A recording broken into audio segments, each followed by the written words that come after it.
ज्या माणसाचं नाटक पुण्यामध्ये असताना मी चोरून पाहायचो तिकीट न काढता, कारण तिकीट काढायला पैसे नसायचे. तर तिसरी घंटा झाली की त्याच्यानंतर पहिली 2 मिनिटं जोपर्यंत अनाउन्समेंट वगैरे व्हायची, सगळा अंधार व्हायचा, त्याच्यात मी थिएटरमध्ये शिरायचो आणि विंगेतनं किंवा कुठेतरी उभं राहून मोरूची मावशी पाहिलेलं आहे प्रशांतचं. आज तो माणूस मला स्टेजवर बोलवतोय. ह्याच्यापेक्षा मोठं काहीच देवानी नाही. काय द्यायचं असतं अजून. खरंय. नमस्कार, मी मधुरा शिधाई आणि कलाकृती मिळणार तुम्हा सगळ्यांचं मनापासून स्वागत आहे. मराठी रंगभूमीवर लवकरच एक नवं नाटक आपल्या भेटीला येतं, ज्याचं नाव आहे लाडकी बहीण योजना. आणि त्या निमित्ताने निर्माता म्हणून लाभलेला आहे तुमच्या सगळ्यांचा लाडका अभिनेता दिग्दर्शक प्रसाद ओक. नमस्कार. कसा आहे दादा? एकदम मस्त. आज निर्माता म्हणून ही नवीन ओळख करून देताना मला फार छान वाटतंय. आणि मला आठवतंय की धर्मवीरच्या वेळेस मी विचारलं होतं तुला की निर्मिती क्षेत्रामध्ये पाऊल टाकण्याचा काही विचार आहे का, आणि तेव्हा तू म्हणालेलास की अजून मुलाचं शिक्षण, लग्न सगळं बाकी आहे. आणि आता 2 वर्षामध्ये तू निर्माता म्हणून आता भेटीला आलास. मला इतकं छान वाटतंय. आता निर्माता म्हणून ही ओळख कशी वाटते आता तुला? छान वाटते, भारी वाटते. पण तेवढी जबाबदारी आहे, तेवढंच टेन्शन पण आहे. पण याचं श्रेय आमचा मित्र स्वप्नील जोशी त्याला जातं, कारण त्यांनी हा प्रस्ताव मांडला की आपण कंपनी सुरू करूया, आणि ते प्रत्यक्षात आलं. पण पुढाकार त्यांनी घेतला होता, त्यामुळे याचं श्रेय त्याला द्यायला पाहिजे. सो मग तो मी, संजय मेमाणे, मंजिरी माझी बायको आणि तृप्ती पाटील असे 5 जण आम्ही पार्टनर आहोत, म्हणून कंपनीचं नाव पंचशील आहे. क्या बात आहे. आणि निर्मिती क्षेत्रात पाऊल पडलेलं आहे आणि आता पहिलंच हे नाटकामध्येच केलेलं आहे. नाही, पहिला चित्रपट केला आपण सुशीला सुजित, आणि पहिलं नाटक पहिलं. आता नाटकामध्ये हे पहिलंच आलेलं आहे. बरोबर. पण मला विचारायचं आहे की नाटक हे असं असतं ना की ते प्रत्येक कलाकाराच्या खूप जवळच असतं. रंगभूमी तुझ्यासाठी काय आहे? अरे सर्वस्व आहे. रंगभूमी हा माझा पाया आहे. आणि झालं असं की मधल्या काळामध्ये वाडा चिरेबंदीसारखं नाटक मी जवळपास 8-9 वर्ष मी त्याचे प्रयोग केले. पण गेल्या 2-4 वर्षामध्ये चित्रपटांमध्ये खूप मी व्यस्त असल्यामुळे मला नाटकात काम करता येणं शक्य झालं नाही.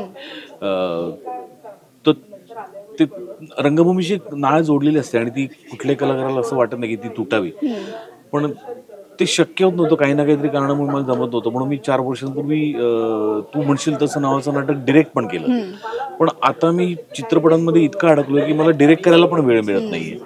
मग निदान प्रोड्यूस तरी करूया, निदान ते रंगभूमीशी कनेक्शन तरी ठेवता येईल, या भावनेनी नाटक प्रोड्यूस करायचं ठरवलं. आणि आज आपण आता ते ते येऊ आहोत. घातलेलं आहे. नाटक म्हटल्यावरती सगळ्यात आधी काय आठवतं तुला? म्हणजे अनेकांना आठवतं तो तिसरी घंटा असेल, तिथल्या त्या फरशांचा वास असेल वेगळा, किंवा त्या जुन्या काळातल्या ज्या फरशा असतात काही नाट्यगृहांमध्ये आजही त्या असतील, ब्रेक असेल. अरे काय प्रश्न विचारला, फार गोड. मला आठवतं ते दोन जागा आठवतात पुण्यामध्ये. मी BMCC कॉलेजमध्ये शिकलो, तर आमच्या कॉलेजमध्ये पित्ती हॉल नावाचा एक हॉल होता आणि टाटा नावाचा एक हॉल होता. तर या दोन जागा मला फार आवडतात, कारण तिथे मी जास्तीत जास्त तालमी केल्या.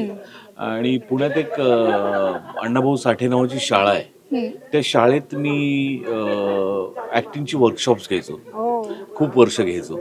त्यामुळे या 3 जागा मला फार आठवतात. तो आत्ता विचारल्या, कारण तिथे माझा जास्तीत जास्त वेळ गेलाय. त्यामुळे आणि तालमी करतानाची मजा ती त्यावेळेसची वेगळीच वेगळे असेल. दिवस रात्र तिथेच. कधी कधी घरी पण जायचो नाही, तिथेच झोपायचो, तिथेच फ्रेश व्हायचो, तिथेच परत दुसऱ्या दिवशी तालमी सुरू करायचो. स्पर्धा पुरुषोत्तम, फिरोदिया, सोहम करंडक वगैरे जवळ आले की मग ते घरी जायचं पण भान नसायचं, त्याच जागी 24 तास. पहिल्या नाटकाचा प्रयोग असा खणखणीत लक्षात असेल ना तुझ्या डोळ्यासमोर, की किंवा ते विंगेतून पहिलं बघणं असतं ना की गर्दी किती आहे, मग ती धाकधूक, अरे मी परवाच मी माझ्या एका पोस्टमध्ये पण टाकलं की आम्ही प्रशांतचं नाटक बघायला गेलो होतो आणि हे शिकायला गेलो. अप्रतिम प्रयोग झाला. आणि मी आणि सोनाली कुलकर्णी मोठी, आम्ही दोघेही होतो. तर प्रशांतनी प्रयोग संपल्यानंतर आम्हाला स्टेजवर बोलवलं. काय किती सुंदर जेस्चर आहे की तुम्ही पण या, तुम्ही पण कलाकारात या नाटकात नसलात म्हणून काय झालं, तुम्ही या. आणि प्रयोग संपल्यानंतर आम्ही दोघं स्टेजवर गेलो. तर मी पोस्टमध्ये असं लिहिलं होतं की ज्या माणसाचं नाटक पुण्यामध्ये असताना मी चोरून पाहायचो तिकीट न काढता, कारण तिकीट काढायला पैसे नसायचे. तर तिसरी घंटा झाली की त्याच्यानंतर पहिली 2 मिनिटं जोपर्यंत अनाउन्समेंट वगैरे व्हायची, सगळा अंधार व्हायचा, त्याच्यात मी थिएटरमध्ये शिरायचो आणि विंगेतनं किंवा कुठेतरी उभं राहून मोरूची मावशी पाहिलेलं आहे प्रशांतचं. आज तो माणूस मला स्टेजवर बोलवतोय. ह्याच्यापेक्षा तुम्हाला काहीच देवानी नाही. काय द्यायचं असतं अजून. खरंय. अर्थात याचं प्रशांतचंही खूप कौतुक यायचं, पण त्यामुळे तू आत्ता विचारलं असतं की मी इतकी नाटकं चोरून पाहिलेली आहेत पुण्यात. कारण पैसेच नसायचे, पण नाटक तर बघायचं असायचंच. म्हणजे मला मोरूची मावशी तर मी इतके वेळा पाहिलंय, बापरे तू विचारू नकोस. किंवा अजूनही मला आठवतं करार नावाचं नाटक सतीश पुळेकरांचं. त्याच्यानंतर पटकन षडयंत्र नावाचं एक नाटक होतं, गिरीश ओक, रमेश भाटकर. खूप नाटकं मी पाहिलेली आहेत तिकीट न काढता. आज रिव्हील होत आहे.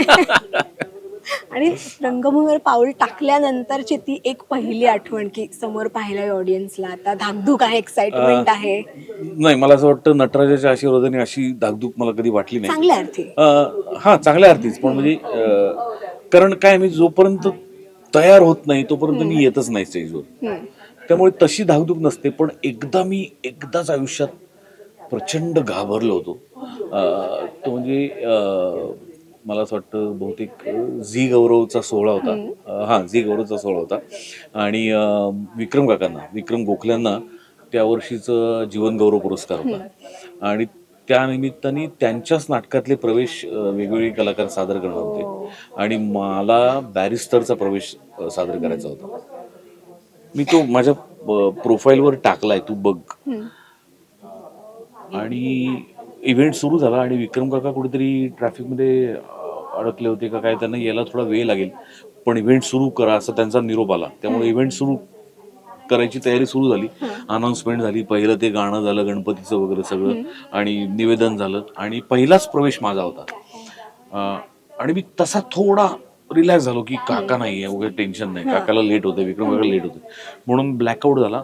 स्टेजवरती खुर्ची ठेवली, मी त्या खुर्चीत जाऊन बसलो आणि लाईट सगळ्या आणि समोर विक्रम काका दिसले. पोटात गोळा झाला माझ्या, भयानक घाबरलो. तेवढा एक प्रसंग मला आठवतोय की मी स्टेजवर घाबरल्याचा. बाकी नटराजाच्या आशीर्वादाने असं कधी झालं नाही, कधी होई नाही असं कधी. पण आता कमिंग बॅक टू नाटक, आता निर्माता म्हणून नाटकाला तुझा हातभार लागलेला आहे, पण नाटक एखादं निवडताना काय विचार केला होता या नाटकासाठी? म्हणजे किंवा निर्माता म्हणून पुढे भविष्यामध्ये काय विचार करशील? कठीण स्क्रिप्ट की कठीण दिग्दर्शक? नाही, असं नसतं. तुला त्या प्रत्येक कलाकृती वाईज ते निकष बदलत जातात. मला असं वाटतं जेव्हा निर्मिती ताईला घेऊन नाटक करायचं असं ठरलं, तेव्हा अर्थातच ते नाटक कॉमेडी असलं पाहिजे. कारण तिला स्वतःला खूप दिवस सिरियस काम करून करून कंटाळा आला होता. तिला स्वतःलाच कॉमेडी नाटक करायचं होतं आणि आम्ही तसंच शोधत होतो. त्यामुळे निर्मिती ताई मध्यवर्ती भूमिकेत असेल, ते नाटक कॉमेडी असेल, अशाच नाटकाच्या शोधात आम्ही होतो आणि कर्मधर्म सेवेने तसंच नाटक मिळालं.